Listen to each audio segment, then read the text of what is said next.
Jangan anggap sepele, ini adalah tanah Kalimantan. Banyak pantangan yang harus kau patuhi.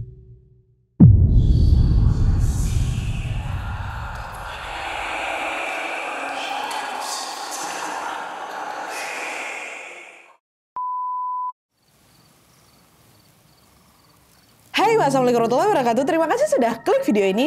Oke, jadi malam Jumat ini terasa sangat spesial lagi karena tanpa terasa KHW kita malam ini udah nyampe di part 200.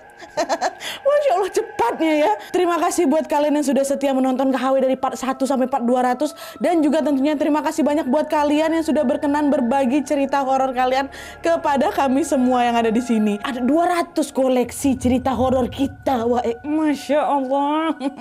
Oke, jadi di KHW spesial 200 ini aku dan tim tentunya berusaha mencarikan KHW yang spesial juga buat kalian.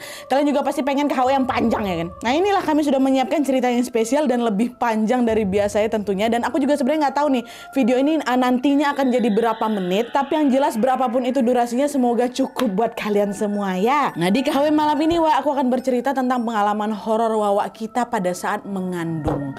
Tapi sayangnya kandungannya itu harus keguguran dan Wawa ini harus dikuret. Nah, masalahnya pada saat itu Wawa sama suaminya ini tinggal di pedalaman Kalimantan karena suaminya bekerja di sana. Alhasil pada saat keguguran ini mereka harus berjuang, benar-benar berjuang menembus hutan untuk bisa sampai ke rumah sakit. Nah, di situ dia lah waktu perjuangan menuju ke rumah sakit itulah kejadian horor ini pun banyak kali menimpa Wawa dan juga janinnya.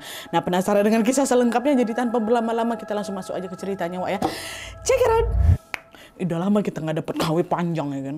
Tengok lah ini, puas-puas lah kalian.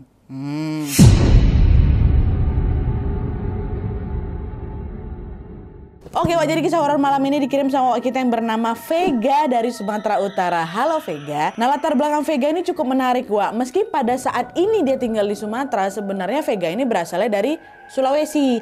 Tapi pengalaman horor yang dialami ini berlokasi di Kalimantan kayak gitu ya. Jadi si Vega ini orang Sulawesi, waktu ngirim cerita ini dia udah tinggal di Sumatera Utara, tapi waktu kejadian horornya ada di Kalimantan kayak gitu.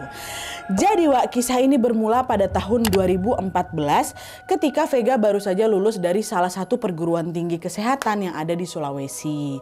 Nah, setelah mempertimbangkan satu dan lain hal, setelah lulus dari sekolah itu, dari kuliah itu, Vega pun memutuskan untuk merantaulah ke Kalimantan Timur dan mendaftar kerja sebagai bidan di sana. Ini belum ada kerjaan nih, cuman merantau aja ke Kalimantan Timur itu. Nah, selang beberapa waktu kemudian Vega pun mendapatkan panggilan kerja di sebuah klinik yang ada di perkebunan sawit. Jadi semacam jadi petugas di klinik khusus untuk karyawan di perusahaan sawit lah gitu. Tapi waktu itu nggak ditempatkan di Kalimantan Timur, tempat dia merantau. Vega ditempatkan di Kalimantan Tengah ya. Lalu akhirnya pada tahun 2015 berangkatlah Vega ke Kalimantan Tengah dengan menggunakan bis dari Kalimantan Timur. Pada saat itu Vega hanya berbekal alamat yang diinfokan oleh HRD perusahaannya, Dan ternyata alamat tuh jauh kali ini, sangat-sangat jauh. Aku tuh sampai harus naik 5 kali bis tau kau. Dan pada saat menjelang malam, bis yang Vega naik ini pun mulailah memasuki area hutan lindung dan perkebunan sawit. Lalu pada jam 11 malamnya dia akhirnya Vega pun sampailah ini di perusahaan yang dimaksud. Perusahaan yang sudah menerima dia gitu kan.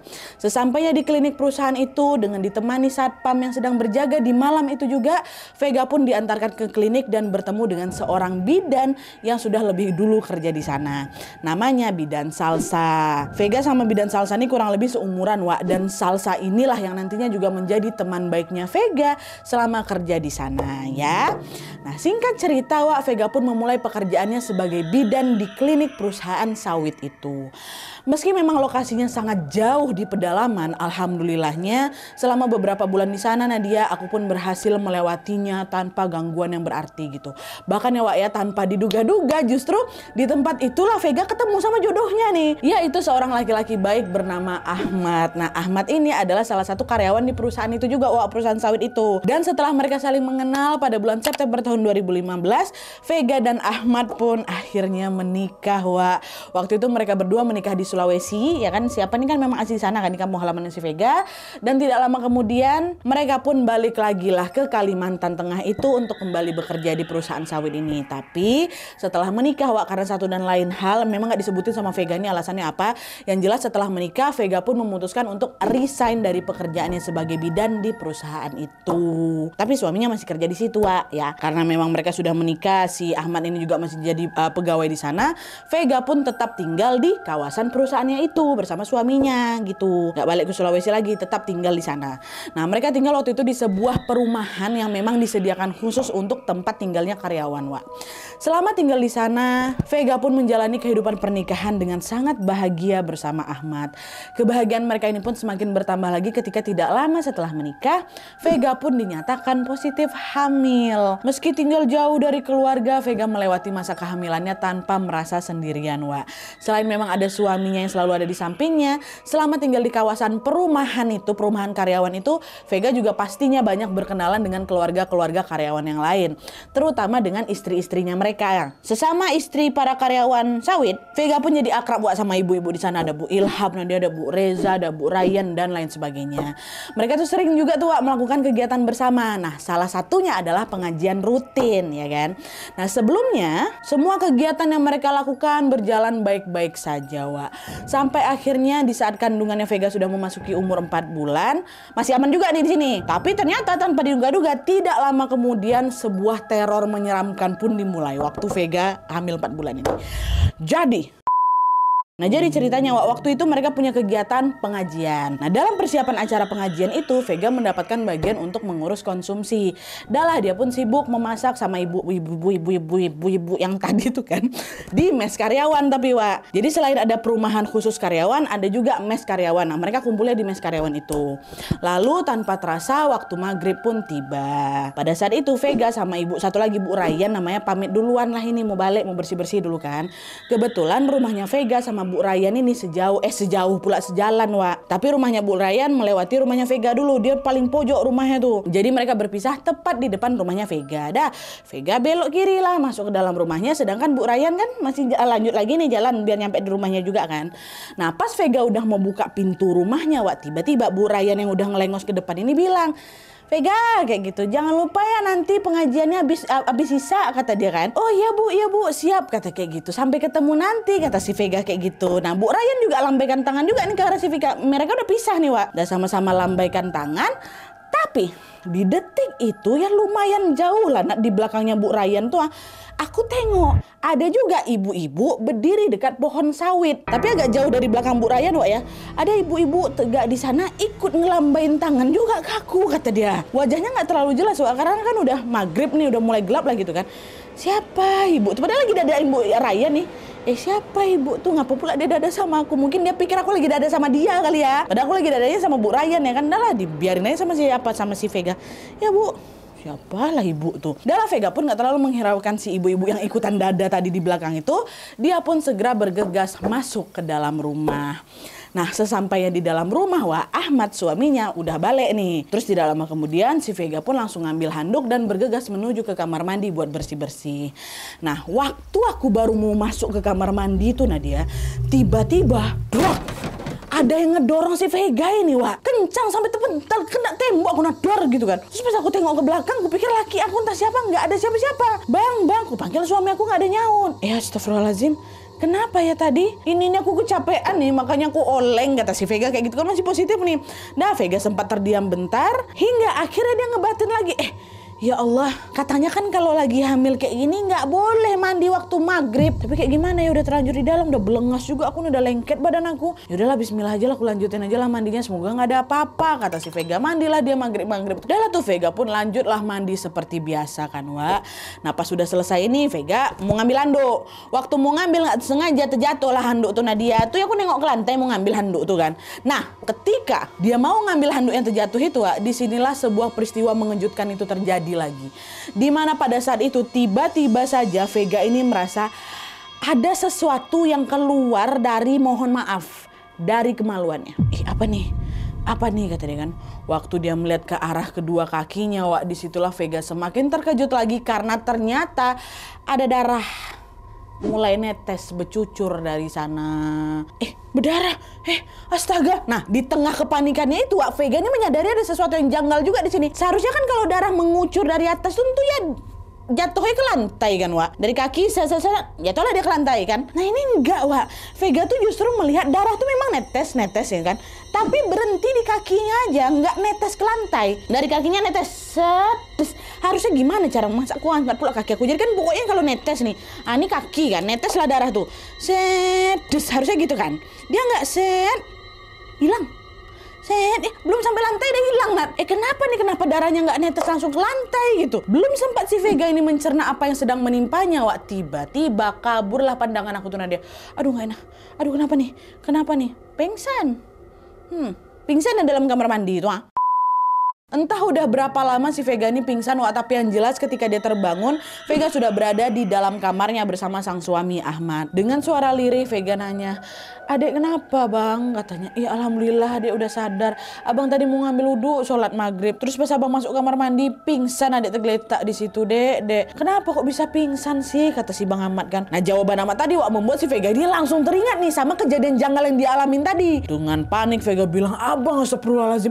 Bang tahu tadi adek tuh panik soalnya adek mendadak pendarahan, Bang." Katanya, "Astagfirullah, betulan lah. Pendarahan di mana? Bang tuh nengok adek pingsan nggak ada nengok setitik darah pun dong." Katanya, "Betul, Bang, tiba-tiba ngucur darah tuh." Katanya, "Nggak ada, Dek. Badan adek bersih-bersih aja, Bang. Tengok nggak ada darahnya." Kata dia gitu. Nah ucapan Ahmad tuh ya bikin si Vega ini bingung, loh. Kok bisa Bang Ahmad bilang kalau aku nih bersih? Jelas tadi darah tuh banyak loh yang netes, Nat. Tadi tuh aku tuh halu apa ya? Nah melihat istri yang kebingungan, Ahmad pun berkata, "Ya sudah. Jangan dipikirkan lagi. Yang jelas tadi abang lihat nggak ada darahnya. Mungkin kamu lagi kepikiran aja atau mungkin kecapean. Sekarang kamu tidur, istirahat. Nanti abang yang izin ke ibu-ibu. Udah kamu nggak usah ikut pengajian dulu," kata suaminya. "Yalah Bang," kata si Vega, "kan dia mau istirahat aja." Vega pun menuruti perintah suaminya dan bergegas untuk tidur, Wak.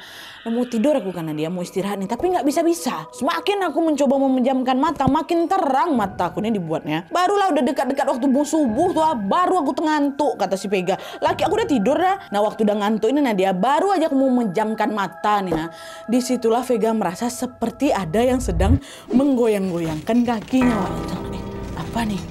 Apa nih?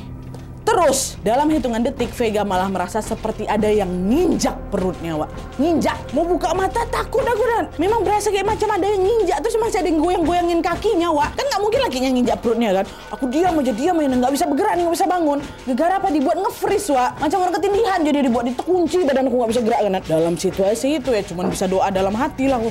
Astagfirullahaladzim, baca-baca doa gitu kan. Dan setelah Vega membaca ayat kursi berkali-kali, akhirnya tubuh dia pun bisa digerakkan kembali, Wak. Dan sesaat setelah dia bisa mengendalikan tubuhnya lagi, tiba-tiba wah perut aku sakit kali di situ. Sakit waktu diinjak tuh nggak begitu sakit, memang terasa terinjak, tapi setelah rasa diinjak tuh hilang baru sakit kali. Meliuk-liuk badan aku saking sakitnya. Dia kebangunlah laki aku kan, kebangun si Ahmad ini. Dek kenapa sakit lagi perut? Aduh Bang, sakit kali perut aku, macam lagi diremas-remas, kata dia. Ahmad ini khawatir dengan kondisi Vega pun akhirnya memutuskan kalau pagi itu dia mau izin kerja dulu, nggak mau masuk kerja. Ahmad mau di rumah aja supaya bisa mengurus Vega. Dia pijat-pijat lah tubuhnya si Vega yang sakit itu kan, sampai sakit yang dirasakan Vega mulai hilang. Tapi pada saat matahari udah terbit, tiba-tiba panggilan masuk ke hatinya si Ahmad dari satpam kebun. Bang Ahmad, tes masuk Bang. Halo Bang, panik siapa ini kan? "Ya halo," kata si Bang Ahmad. "Kenapa nih, ada apa nih Pak?" "Pak Ahmad, penting Pak Ahmad, hutan sawit wilayah Bapak kebakaran. Tolong dicek sekarang juga ya Pak ya." Astagfirullahaladzim, terbakar pula. "Kok bisa? Ya udahlah saya ceklah ke sana sekarang," kata si Pak Ahmad ini. Kabar dari satpam ini pun membuat Ahmad ya jadi gagal izin kerja lah, Wak. Mau nggak mau dia harus segera memeriksa wilayah dia ini langsung. Soalnya itu jadi tanggung jawabnya si Ahmad. Jadinya dengan berat hati Ahmad pun meninggalkan istrinya yang lagi hamil itu sendirian di rumah. Tapi waktu itu udah agak enakan perut aku. "Adek, abang pamit bentar lah ya. Nanti kalau udah selesai abang bakal langsung pulang ke sini temenin kamu." "Iya Bang, udahlah tenang aja, nggak usah buru-buru kali. Aku udah nggak apa-apa kok. Adek aman," katanya gitu. "Tetap aja lah Bang, khawatir ini Dek. Udah kamu banyak-banyak istirahat, jangan banyak gerak, tidur di kasur aja ya," katanya. "Iya Bang. Hati-hati ya Bang ya," kata gitu. Dah pergilah ini kan Ahmad, berangkatlah ke kebun sawit itu. Nah selagi Ahmad ini pergi, Wak, Vega mencoba untuk tidur lagi. Ya kan, tidur aku lagi. Terus jam 8 pagi lapar perut aku ya kan. Akhirnya ya udah terpaksa lah, dibanding kelaparan anakku kasihan, Vega pun bangun dan masak sendiri. Nah selagi masak ini, Wak, Vega ini sambil buka jendela dapurnya biar ada angin masuk. Nah pas lagi asik-asik masak, nah dari jendela dapur di belakang ini Vega nengok. Dari jauh itu ada ibu-ibu yang sama yang macam kemarin gue tengok maghrib tuh. Ibu-ibu yang dada sama aku tuh. Ada lagi ibu tuh. Ibu tuh berdiri sambil natap ke arah rumahnya si Vega. Tapi lagi-lagi karena memang jaraknya terlalu jauh ya Vega nggak bisa nengok nih wajah ibu ini siapa nih gitu kan. Atau mungkin dia kenal apa nggak, tapi gara jauh nggak kelihatan gitu. Waktu itu Vega mengira oh itu mungkin salah satu karyawan di sana atau istri karyawan di sana atau siapapun lah gitu kan. Aku nggak, yang penting itu adalah manusia gitu kan. Dan dia pun memilih untuk mengabaikannya dan lanjut masak lagi. Nah singkat cerita, masakan Vega pun sudah selesai dibuat Wak. Vega udah bersiap mau makan ini ya kan. Tapi belum sempat Vega makan masakan ini lagi Wak, tiba-tiba ada yang ngetok pintu dapur belakang. Todok gitu kan. Siapa? Kata Vega. Heran Vega di sini kok kalau mau bertamu lewat pintu belakang ya kan. Nah dengar suara sahutan si Vega, orang di belakang itu jawab, "Saya Bu, Pak Asep," katanya. Oh Pak Asep. Nah by the way Pak Asep ini adalah tukang kebun di kompleks perumahan itu. Nah Vega pergilah ke belakang, dibukanya lah pintu untuk Pak Asep nih kan. Pak Asep ada apa kok lewat pintu belakang? Kata si Vega. Maaf Bu, saya cuma mau bilang, dari tadi saya melihat ada ibu-ibu yang beberapa kali ngelilingin rumahnya Bu Vega. Ibu-ibu tuh kelihatan mau ngetok pintu rumahnya ibu, tapi kelihatan ragu-ragu Bu. Barangkali dia saudaranya Bu Vega dari kampung yang lagi datang ngejenguk ibu di sini, kata Pak Asep. Dengan keheranan Vega jawab, oh ada tamu ya. Sekarang mana ibu-ibu itu Pak? Di mana dia? Kata gitu. Ada Bu, ada di teras depan, kata Pak Asep. Makanya ini saya lewat pintu belakang soalnya dia ada di depan. Saya takut ibu nggak dengar, kata Pak Asep. Oh gitu ya sudah. Makasih ya kalau gitu saya coba temuin ibu itu dulu ya Pak Asep gitu kan. Oh iya Bu, saya pergi ya, kata Pak Asep. Dah Pak Asep pergi. Iya Pak. Nah balik tutup pintu belakang, Vega pun beranjaklah ke pintu depan untuk menemui ibu-ibu yang dimaksud sama Pak Asep tadi. Ada ibu-ibu yang dari tadi berkeliling-keliling terus mau ketok pintu aku ragu-ragu ya kan. Di situ sebenarnya Vega ini bingung Wak, sambil berjalan dia ngebatin, siapa ibu-ibu ini? Perasaan nggak ada loh keluargaku atau keluarganya Bang Ahmad ini yang bilang mau kesini gitu. Dia nyari siapa? Ya udahlah coba aku cek lah dulu, kata si Vega kan. Sesampainya di depan, Vega pun langsung buka pintu. Set. Waktu dibuka kosong Wak, nggak ada siapa-siapa. Kok nggak ada siapa-siapa? Apa dia pergi ibu tadi ya? Ibu yang dimaksud sama Pak Asep nih. Nggak ada ibu tuh Wak. Nah gara-gara nggak ada ya udah Vega pun masuk lagi lah dalam rumah. Nah pas Vega balik badan dan akan beranjak masuk Wak, disitulah lagi-lagi didorong lagi badan aku Nat. Itu kencang loh dorongnya dan jatuh aku Nat. Untung aku masih bisa nyimbangkan diri. Tapi di situ lagi-lagi Vega merasa pandangannya seketika memburam Wak. Dan dalam waktu yang sangat singkat pingsan lagi si Vega Wak. Setelah didorong Wak. Nggak ada yang ngedorong dia tapi macam ada yang ngedorong. Entah apa yang terjadi ketika si Vega ini pingsan Wak, tapi yang jelas ketika terbangun Vega sudah berada di dalam kamarnya lagi bersama Ahmad. Dengan lembut sekaligus juga khawatir, Ahmad pun mengelus kepalanya sambil bilang, "Alah Dek, kamu nih kenapa? Tadi kan abang udah pesan sama kamu jangan banyak gerak dulu, tidur aja dulu di kamar. Kenapa bisa sampai pingsan depan pintu? Untung tadi Pak Asep nemuin adek. Pak Asep juga yang langsung buru-buru ngabarin abang kalau adek pingsan," katanya. Pak Asep nemuin dia Wak. Dengan lirih Vega bilang, "Bang, tadi aku ngerasa kayak ada yang ngedorong aku lagi Bang. Abis itu pandangan aku jadi kunang-kunang. Di situlah aku terpingsan, udah gak ingat lagi aku," katanya. "Udahlah, sekarang yang kamu rasain gimana?" kata Bang Ahmad. "Perut aku sakit lagi Bang, sakit lagi memang macam diremas-remas." "Ya udahlah yuk kita periksa aja lah yuk sekarang," gitu. Waktu itu aku udah gak sanggup lagi jawab pertanyaan suami aku Nadia karena sakit kali terasa ya kan. Ini pun bukan sakit di satu titik lagi Nadia, udah macam menjalar kemana-mana sakitnya tuh. Sakit lagi nih Wak setelah terjatuh tadi tuh. Nah di tengah rasa sakitnya itu Wak, belum sempat dibawa ke klinik lagi Nadia ya. Vega pada saat itu merasa seperti ada sesuatu yang terdorong keluar dari perutnya Wak. Dan ternyata betul, tidak lama kemudian Vega pun melihat ada segumpal darah yang keluar dari mohon maaf dari situnya. Dan ternyata itu adalah janin yang sedang aku kandung. Aneh, keluar Wak. Ini merupakan kehamilan pertama bagi aku Nadia dan ternyata harus berakhir dengan apa? Keguguran. Disitulah Vega langsung menangis sesenggukan Wak.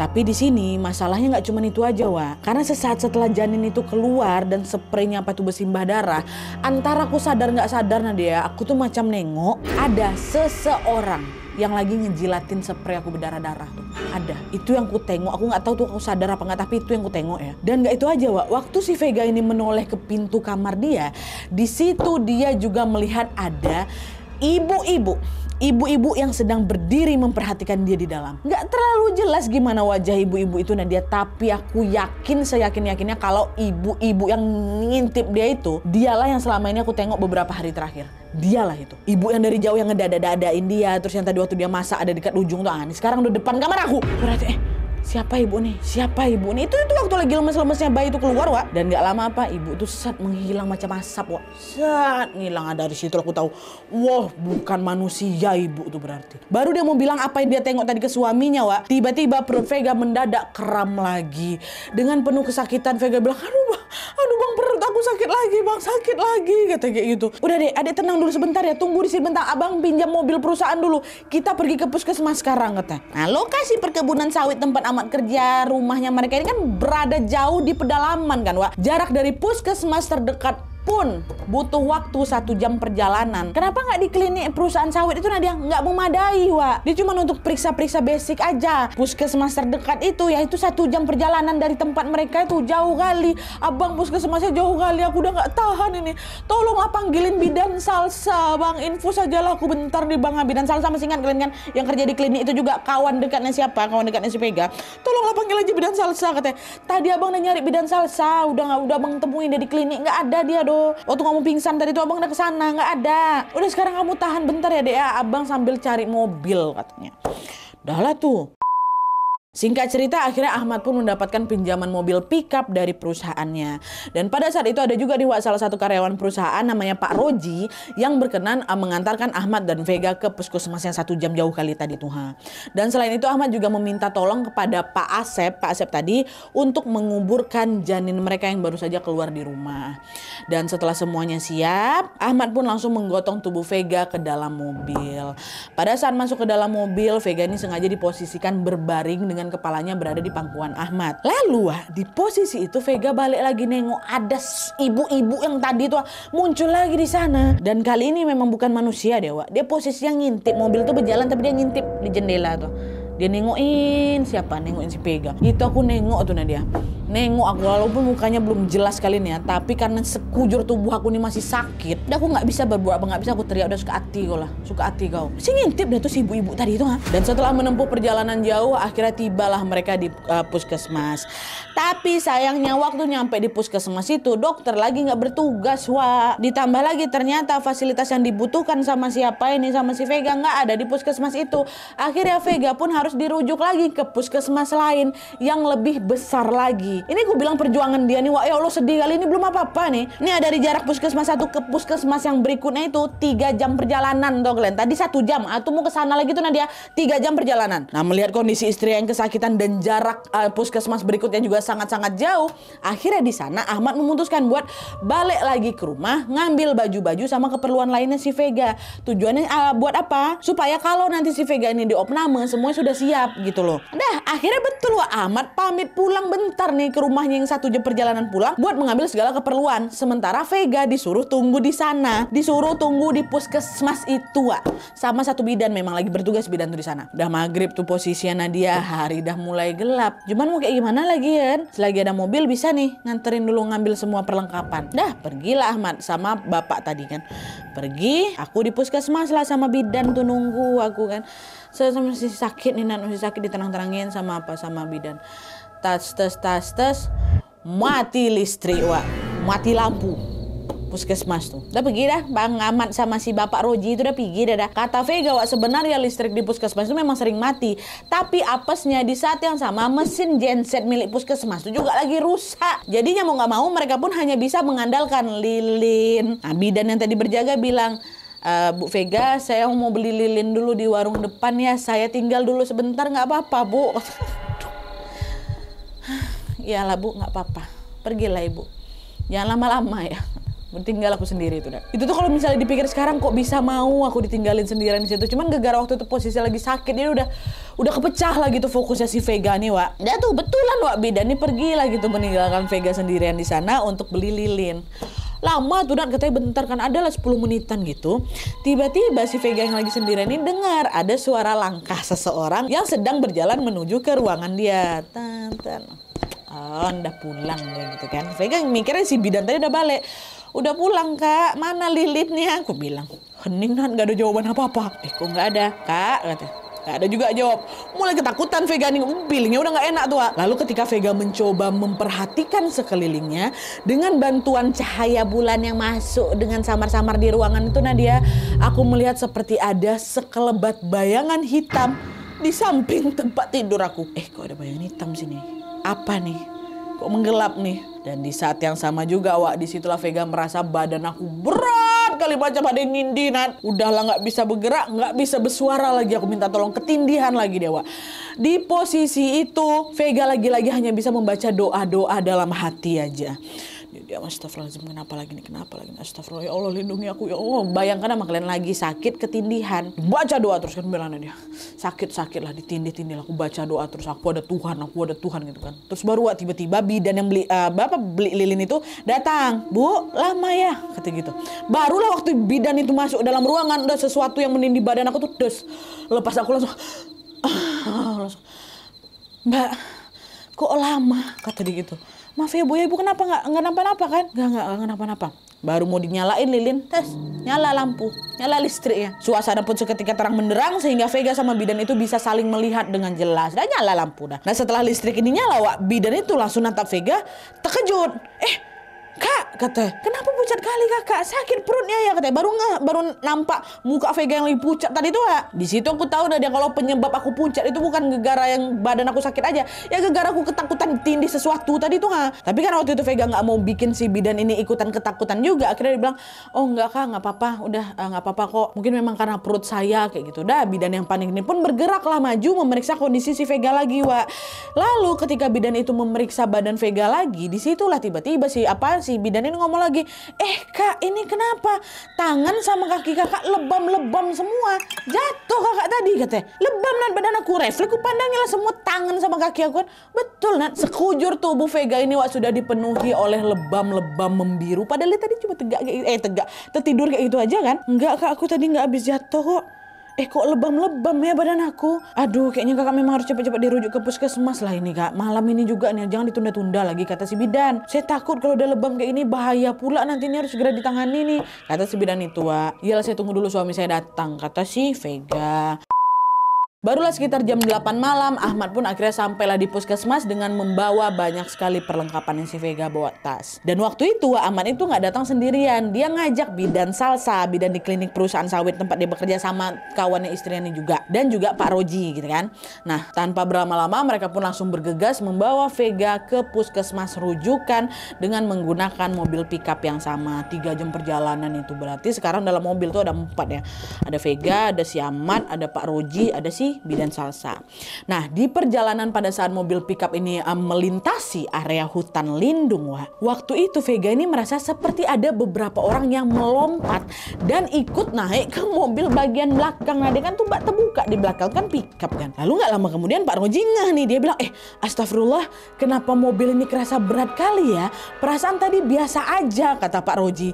Nah dengar pertanyaan Pak supir itu, tiba-tiba terdengar ada suara laki-laki yang ngejawab, iya, gitu aja dia bilang, iya gitu aja. Nah terus Pak Roji bilang, oh ya udahlah kalau gitu kita pelan-pelan aja ya. Udah Pak Aman sama Bu Vega tidur aja dulu, istirahat. Nah waktu itu Pak Roji sama bidan Salsa nih mikir kalau laki-laki yang bilang iya tadi itu si Ahmad, padahal waktu itu Ahmad memang lagi tertidur gara-gara kecapean, gue rasa tuh. Satu-satunya yang sadar kalau itu bukan suaranya Ahmad ya cuman Vega aja. Enggak, bukan suami aku yang jawab, dari tadi suami aku tidur kok. Tapi karena Vega nggak mau bikin orang-orang itu panik, akhirnya Vega pun cuman diam dan memendam rasa takutnya. Siapa yang jawab iya tadi tuh kan. Nah gak lama kemudian masih di dalam area hutan lindung itu, tiba-tiba Vega mengalami pendarahan lagi. Darahnya netes lagi tuh dari kemaluannya itu lebih deras lagi. Nah dia macam keran katanya. Dan gak lama setelah itu Vega udah gak ingat apa-apa lagi. Untuk kesekian kalinya Vega pun jatuh pingsan. Ketika Vega sudah bangun dari pingsannya, pada saat itu posisinya mereka sudah sampai di puskesmas. Melihat Vega sudah sadar, Ahmad bilang, alhamdulillah adek udah bangun, katanya kan. Dengan suara lemah Vega jawab, iya bang aku udah bangun. Pak Roji sama Salsa mana? Kata si Vega, mereka udah pamit balik duluan dek. kok pulang? Terus nanti yang temenin kita siapa bang? Ya udahlah nggak apa-apa, mereka mau nganter sampai sejauh ini juga udah alhamdulillah loh dek. Tempat ini jauh kali dari kantor. Biarlah mereka pulang istirahat, kata si Bang Ahmad.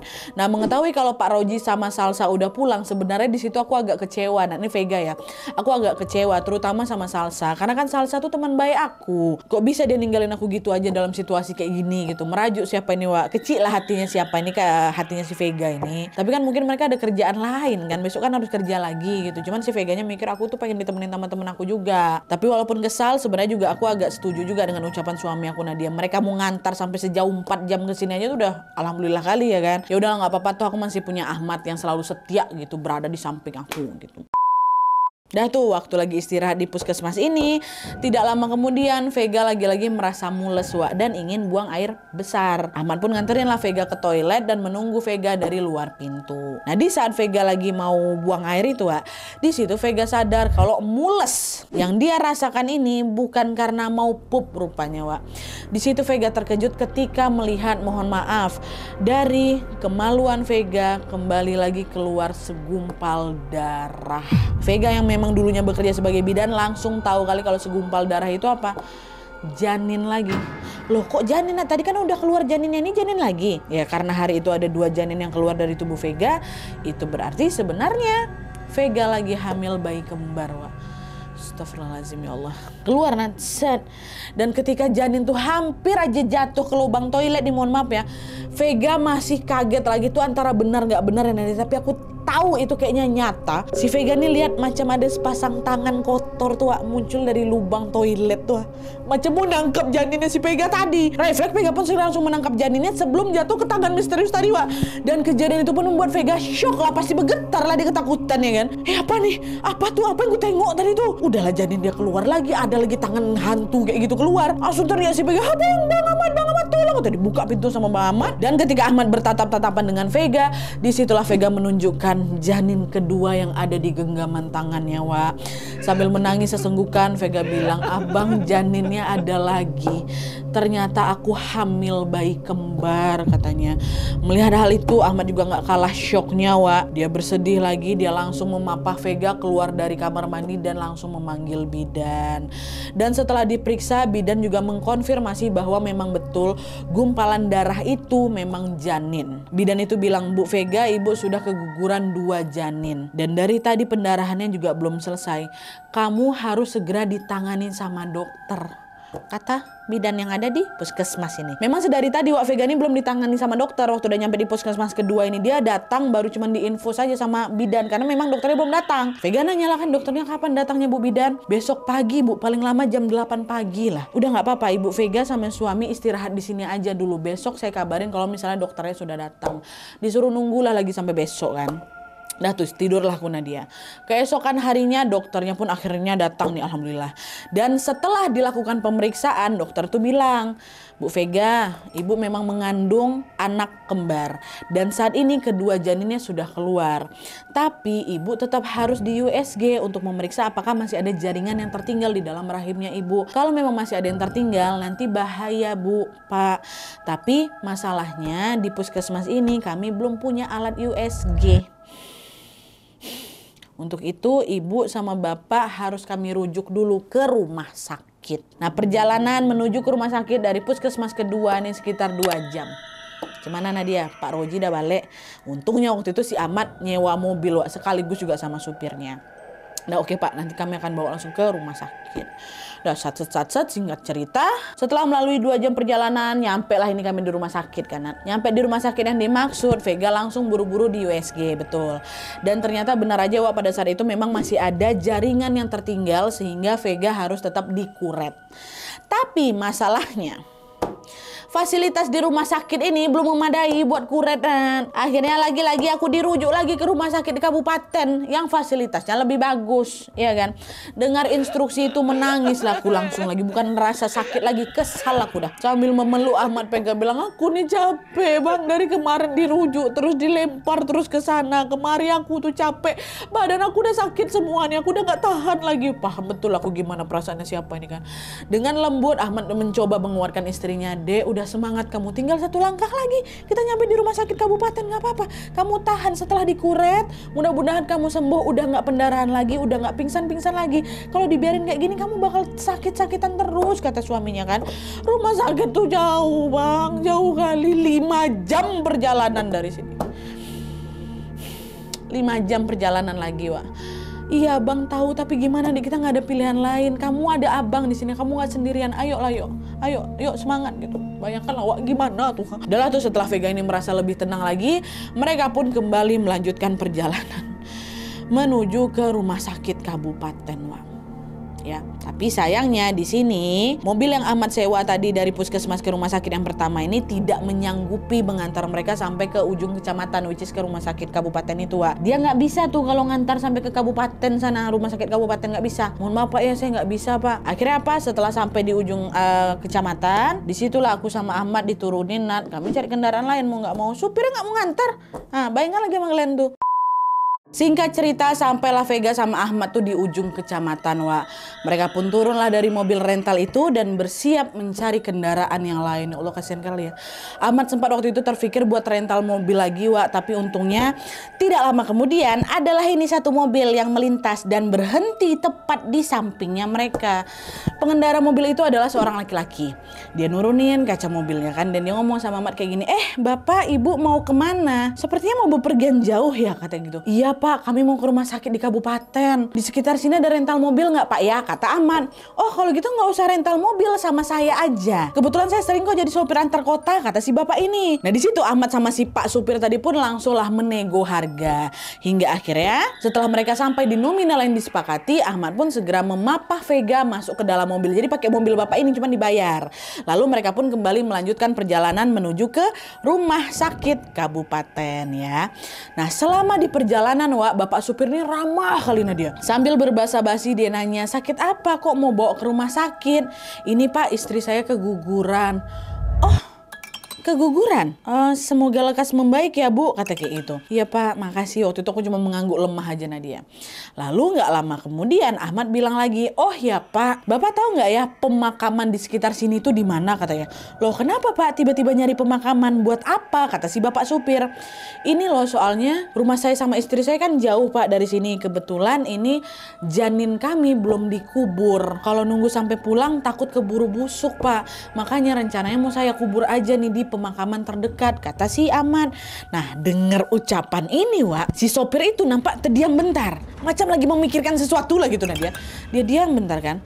Abis itu dia ngomong, oh gini aja Pak, kebetulan saya punya kenalan, rumahnya nggak begitu jauh lah dari sini. Dia juga sering tuh bantu ibu-ibu yang keguguran kayak istri bapak nih. Biarlah Pak, dia aja yang bantu nguburin janin kalian. Gimana kalau mau nanti saya antar langsung nih ke sana, kata si Pak supir. Oh boleh Pak, boleh. Alhamdulillah kalau gitu, tolonglah Pak antarkan kami ke sana, kata si Ahmad. Oh iya Pak, iya Pak. Kalau gitu nanti kita berhenti di persimpangan depan sana dulu ya. Biasanya di sana sinyalnya bagus. Saya mau nelfon dia dulu nih Pak gitu. Soalnya memang nggak ada sinyal di selama perjalanan itu. Oh iya Pak, boleh gitu, silakan.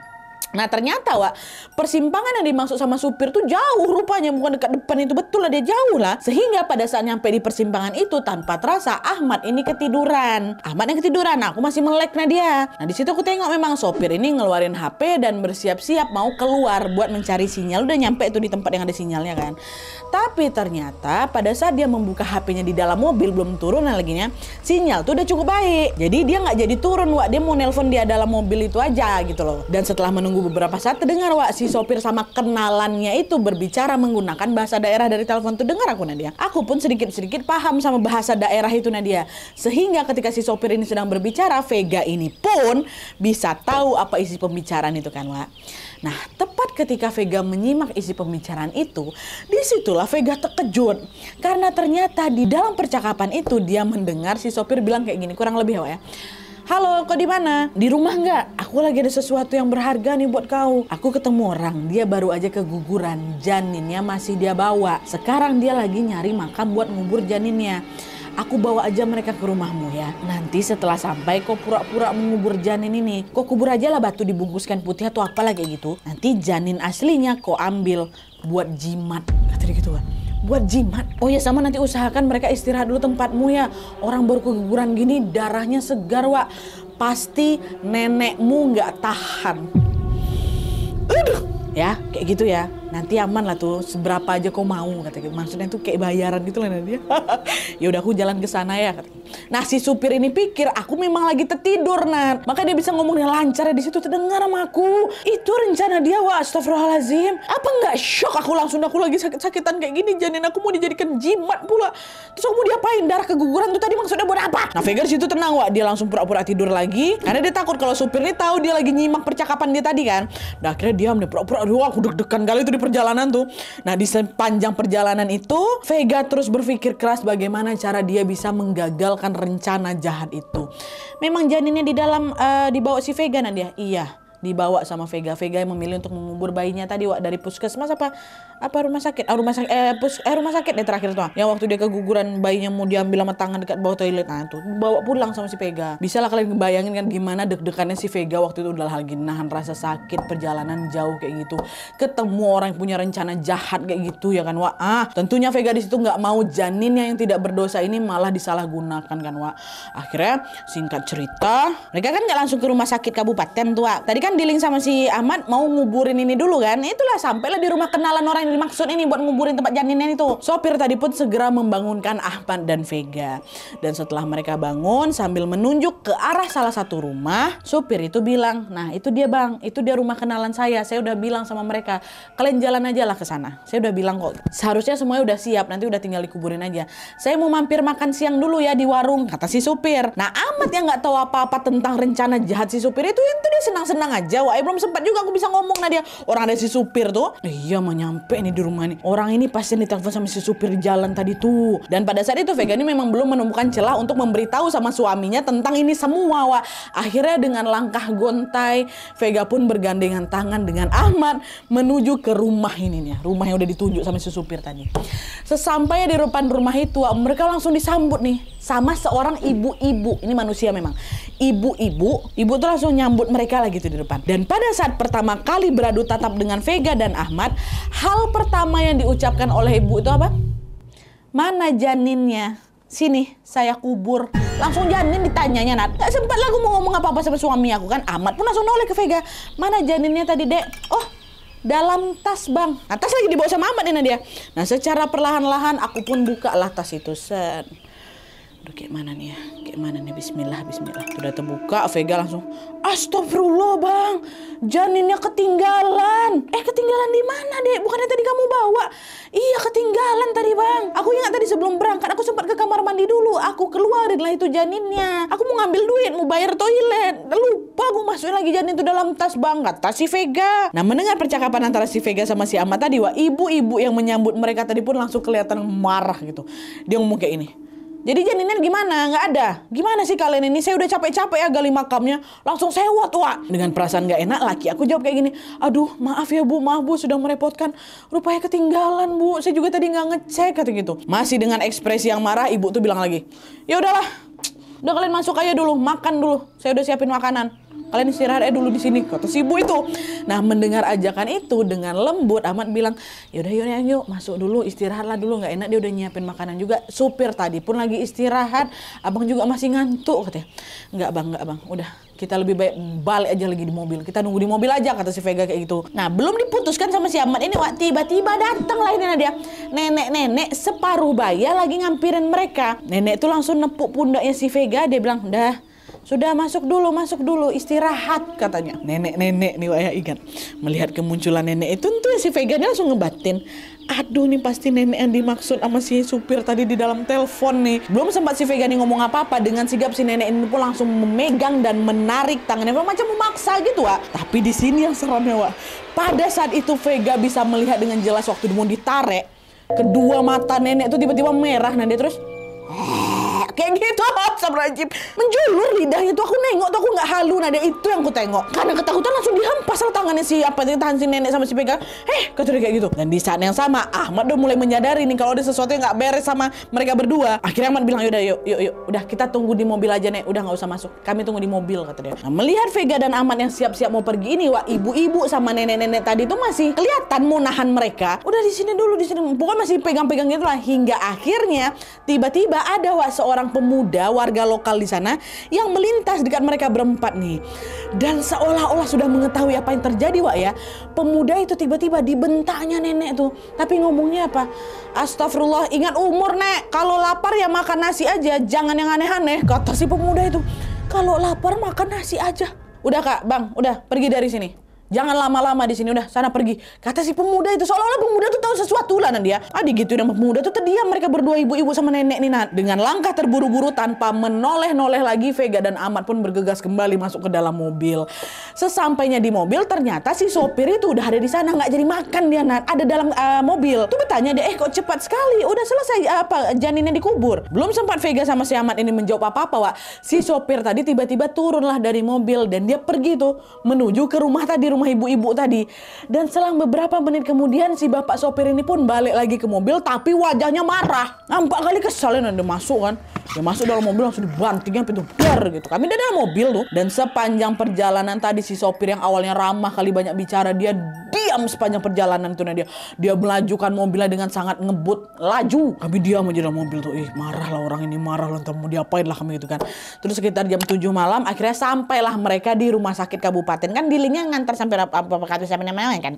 Dah, pada saat itu dengan marah-marah si sopir ini pun meminta Vega sama si Ahmad turun. Dah turun kan? Turun. Tidak lupa juga tentunya dia menagih ongkos perjalanan mereka. Dah, di situ Ahmad sama aku pun sebenarnya nggak tahu apa yang membuat sopir ini marah sama kami, Nadia. Tak mungkin dia marah juga gara-gara janin tuh nggak jadi dikasih, pakai gimana gitu kan. Tapi ya udahlah, kami cuma memilih untuk diam aja, seolah-olah udah tahu sama tahu gitu. Barulah setelah si sopir ini pergi, di situ baru ku ceritain semuanya sama si Ahmad tentang rencana jahatnya sopir tadi tuh. Baru di situ aku dapat celah mau cerita, Nat. Iya, Dek. Berarti janin kita tadi mau dijadikan jimat. Ya Allah, 3 kali lah mereka tuh ya. Terus nenek-nenek tadi tuh siapa? Dia tuh berarti yang mau makan janin kita tuh. Iya, aku nggak tahu, Bang. Mungkin dia pakai ilmu hitam tuh lah dan ngincar darah orang yang baru keguguran. Akulah dia incar. Iya Allah, untung lah ya kita masih selamat, Dek, katanya. Untung juga janin kita tuh ketinggalan. Nggak tinggal, Bang. Ada nih dalam tas tuh. Memang sengaja nggak ku kasih, ku bilang aja ketinggalan. Memang ada, rupanya bohong memang siapa Vega nih, Wak. Alhamdulillah masih selamat janin itu kan, Wak. Nah, sesampainya di rumah sakit tadi, Vega pun langsung dimasukkan ke ruang UGD, Wak. Dia diperiksa oleh dokter dan juga banyak perawat. Lalu setelah diperiksa, Vega pun langsung dijadwalkan untuk dikuret besok paginya jam 8. Dah, singkat cerita, keesokan harinya proses kuret itu pun dimulai. Lalu menjelang siang, Vega pun sudah selesai dikuret, Wak. Belum selesai nih ya, belum, masih lihat masih ada beberapa menit. Udah selesai dikuret, tiba-tiba Vega disamperin sama bidan gitu. Pada saat itu bidan itu menatap Vega dengan tatapan kosong dan ekspresi yang datar. Lalu dengan suara sedikit berbisik, bidan itu bilang, banyak yang mengikutimu sampai tubuhmu lemas. Sudah sejauh ini tapi untungnya kamu masih selamat. Jangan anggap sepele, ini adalah tanah Kalimantan. Banyak pantangan yang harus kau patuhi. Nah, melihat sikap bidan yang aneh itu, Vega pun bilang, maaf maksudnya Bu Bidan apa ya, kata gitu. Masih dengan tatapan kosong dan suara yang lirih, Wak, bidan itu berkata lagi, kau baru saja keguguran, darahmu sangat segar. Banyak makhluk yang mengincar dan juga mengikutimu. Ada yang mengincar janinmu, ada juga yang mengincar kamu. Bidan ngomong kayak gini nih, Wak. Jadi saya harus gimana nih, Bu Bidan? Saya memang mengalami banyak gangguan sebelum saya sampai di sini. Lalu apa yang harus saya lakukan? Banyak-banyaklah berdoa dan meminta maaf atas kesalahan yang pernah kamu buat. Hah? Emang saya pernah bikin salah apa, Bu? Nah, disitulah Bu Bidan ini bercerita kalau makhluk-makhluk yang mengganggu Vega ini, Wak, sangat banyak dan asalnya juga berbeda-beda. Tapi ternyata ada satu jin nih yang ternyata sudah lama menghuni rumah Vega dan juga Ahmad. Nah, jin inilah yang konon katanya paling marah sama si Vega, Wak. Kenapa dia marah sama aku? Apa salahku? Kutanya sama dia kan. Waktu kutanya kayak gitu, tiba-tiba Vega merasa seperti ada angin yang berhembus di telingaku disertai dengan satu kalimat lirik. Kalian pernah menginjak ular? Ada kalimat itu di telinga si Vega, Wak. Entah siapa yang mengatakan kalimat itu, tapi yang jelas kalimat itu langsung membawa ingatan Vega ke sebuah peristiwa mengerikan yang pernah dia dan Ahmad alami beberapa waktu yang lalu. Memang iya, Nadia. Jadi ceritanya sebelum Vega tahu dia ini mengandung, Wak, Vega sama si Ahmad ini sempat pergi ke kecamatan dengan menggunakan motor. Nah, pada saat di jalan pulang ketika mulai memasuki area hutan, Wak, tiba-tiba ada ular besar melintas di jalan yang lagi mereka lewati. Nah, karena kejadiannya sangat mendadak dan jaraknya juga terlalu dekat, jadinya pada saat itu Ahmad ini nggak sempat menghindar, Wak. Mereka pun tanpa sengaja melindaslah ular itu. Besar memang ularnya. Nah, dia sampai-sampai waktu kami lewat tuh macam lagi lewat polisi tidur saking besarnya. Saat itu sebenarnya aku sama suamiku pengen ngecek langsung ke sana bagaimana kondisi si ular itu tadi. Tapi karena takut ularnya marah dan malah nanti jadi bahaya buat kami, akhirnya Vega sama si Ahmad ini pun mengurungkan niat itu, Wak. Mereka balik lagi melanjutkan motornya menuju ke rumah ditinggalkannya ular tuh. Dan ketika motor mereka sudah berjalan seberapa jauh, Wak, Vega sempat tuh menoleh ke belakang buat nengok ular tadi. Tapi anehnya, Nan, ular sebesar itu tiba-tiba udah nggak ada, hilang deh. Itulah diceritain sama si bidan tadi kan. Nah, setelah mendengar cerita itu, bidan tadi tuh pun bilang, ular itu adalah jelmaan jin. Dialah yang marah padamu dan dia juga yang sebenarnya tinggal tidak jauh dari rumahmu. Aduh, merinding aku bagian sini. Nah, ucapan itu seketika langsung membuat si Vega teringat dengan sosok ibu-ibu yang sering muncul menghantui si Vega beberapa hari terakhir. Masih ingat kalian kan? Sosok-sosok yang ngelambaikan tangan ke si Vega tuh. Bentar dulu, Bu Bidan. Apa dia ibu-ibu berkain jarik yang sering muncul di rumah saya, Bu? Kata kayak gitu. Waktu itu aku udah tahu Ibu Bidan nih six sense lah, dia, makanya aku tanya kayak gitu. Nah, mendengar pertanyaan Vega, Bidan tuh nggak jawab apa-apa, Wak. Diam dia. Lalu yang ada si Bidan tuh ngomong lagi yang lain nih. Ada yang nggak suka dengan pernikahan dan kehamilan kamu. Sepertinya dia teman baikmu, tapi dia malah mengirim buluh atau santet agar kamu keguguran. Saranku, lebih baik kamu pindah dari Kalimantan. Carilah tempat tinggal baru dan jangan pernah lagi kamu kembali ke sini. Kata si bidan tuh, apa nih kata dia nih? Terkejut lah si Vega, Wak. Tapi si Vega semakin terkejut lagi ketika melihat bidan itu tiba-tiba pingsan, tidak sadarkan diri. Disitulah aku tahu kalau ternyata dari tadi si bidan ini kesurupan, Wak. Jadi sosok yang memberitahu si Vega tentang kejadian mengerikan ini dan juga yang sudah menyarankan Vega untuk pindah itu adalah sosok yang sedang merasuki si bidan. Makanya tumben kali bidan malah ngomong kayak gitu kan. Entahlah siapa sosok yang sebenarnya Nadia, tapi di dalam hati Vega sebenarnya juga mengucapkan terima kasih kepada si sosok itu karena sudah membantunya. Udah tuh kan, singkat cerita, setelah semua urusan di rumah sakit itu selesai, Vega dan Ahmad pun segera kembali ke rumah mereka yang jauh kali di dalam tuh. Lalu sesampainya di rumah, Vega pun langsung dengan cepat mengubur janinnya yang kedua, Wak. Nah, lalu di sini nih, kurang lebih 1 minggu kemudian Nadia datanglah ini seorang tetangga ke rumahnya mereka untuk menjenguk Vega. Nah, dalam kunjungannya itu si tetangga ini out of nowhere tiba-tiba menceritakan sesuatu. Itulah disitulah pecahnya di sini, Wak. Dimana di momen itu si tetangga nih bilang, Bu Vega, mohon maaf sebelumnya, apa Bu Vega sama bidan Salsa masih dekat? Oh, kami udah jarang ketemu sih, Bu. Emang ada apa? Bu, sebaiknya Ibu udah jangan deket-deket lagi sama dia. Dia orangnya nggak baik, Bu. Hah? Maksudnya gimana nih? Bu, mohon maaf ya, Bu ya. Saya nggak tahu ini ada kaitannya apa enggak sama kejadian Ibu kemarin. Tapi dia pernah cerita sama saya kalau dia sakit hati sama Bu Vega. Dia nggak suka ngeliat Ibu nikah dan hamil anaknya Pak Ahmad, Bu. Karena katanya dia sudah lama naksir sama Pak Ahmad. Tapi malah Ahmad nikahnya sama Ibu. Kata si tetangga ini. Ucapan tetangga itu Nadia langsung bikin aku merinding semerinding-merindingnya. Kenapa? Karena tiba-tiba Vega langsung teringat sama ucapan sosok yang merasuki bidan itu kemarin yang ada di rumah sakit tuh. Sosok itu kan bilang kalau ada orang yang iri dan sudah mengirim santet ke rumahnya si Vega sampai si Vega ini keguguran. Dan itu adalah teman baik aku. Nah, apakah orang yang dimaksud itu bidan Salsa? Wallahu alam sih, Dan. Tapi kalau iya betulan, Vega betul-betul nggak nyangka lah di sini. Apalagi entah ini kebetulan apa enggak.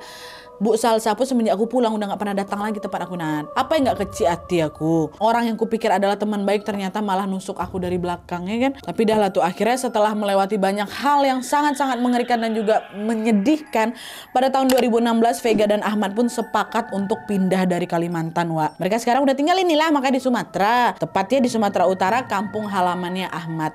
Dan alhamdulillah juga setelah pindah ke sana, sudah tidak ada lagi gangguan yang menghantui mereka, Wak. Sebenarnya juga di sana mereka tuh cuman untuk menghilangkan trauma aja gitu loh, nggak mau lagi tinggal di situ. Vega dan Ahmad pun kini sudah bisa melanjutkan hidup mereka dengan sangat tenang dan bahagia. Alhamdulillahirobbilalamin. Oke Wak, jadi itu tadi kisah panjang mengerikan yang dialami sama Vega. Dalam cerita ini ada banyak misteri dan plot twistnya Wak ya. Mulai dari Vega yang ternyata mengandung anak kembar, Vega yang ternyata katanya disantet sama kawan baiknya sendiri, misteri tentang nenek-nenek kenalan Pak Sopir tadi tuh, nenek-nenek yang nampak nafsu kali mau makan si Vega tadi tuh, dan juga sosok ibu-ibu yang sering muncul di sekitar rumahnya si Vega yang tengok Pak Asep itu juga. Dan di sini aku pengen dengar pendapat kalian. Menurut kalian sosok ibu-ibu yang sering muncul di rumah Vega itu siapa? Apakah betulan dia ini jelmaan jin ular atau dia adalah santet yang dikirim sama si Salsa? Dan sebenarnya ada satu lagi nih Wak yang bikin aku agak penasaran. Nih Wak Kalimantan boleh komen ya kalau misalnya tahu di mana tentang hal ini. Aku penasaran tuh sama nenek yang mau makan si Vega tadi tuh, itu sebetulnya ada kah? Apakah memang ada orang yang pakai ilmu hitam dan makanan serta minuman itu adalah darah orang keguguran? Betul kah itu? Soalnya tiba-tiba dia dilabrak sama yang pemuda itu tuh, pemuda kampung tuh kan. Makan nasi aja lah kayak gitu tuh. Ini soalnya Vega juga nggak tahu jawabannya Wak. Kalau misalnya Wak Kalimantan ada yang tahu boleh komen di bawah ya. Tapi yang jelas sebelum aku tutup video part 200 yang panjang kali ini, kita doakan sama-sama semoga Vega dan keluarga selalu dalam keadaan sehat walafiat, dan semoga mereka selalu bahagia dan berada dalam perlindungan Allah Subhanahu wa taala. Amin ya rabbal alamin. Oke. Wah, jadi sekian dulu KHW 200 kita, Masya Allah. Panjang. Tapi aku ini aku syutingnya bulan Desember by the way. Dedek masih ada dalam perut aku. Sudah selesai.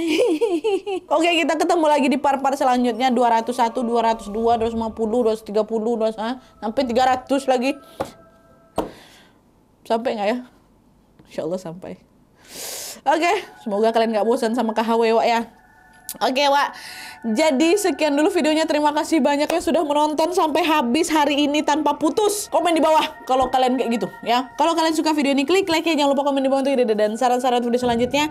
Jangan lupa nyalain notifikasinya supaya kalian tahu kalau aku upload video baru. And as always, jangan lupa untuk klik tombol subscribe supaya kalian sama-sama tahu informasi menarik dan menegangkan dari channel aku. See you next video Wak, bye.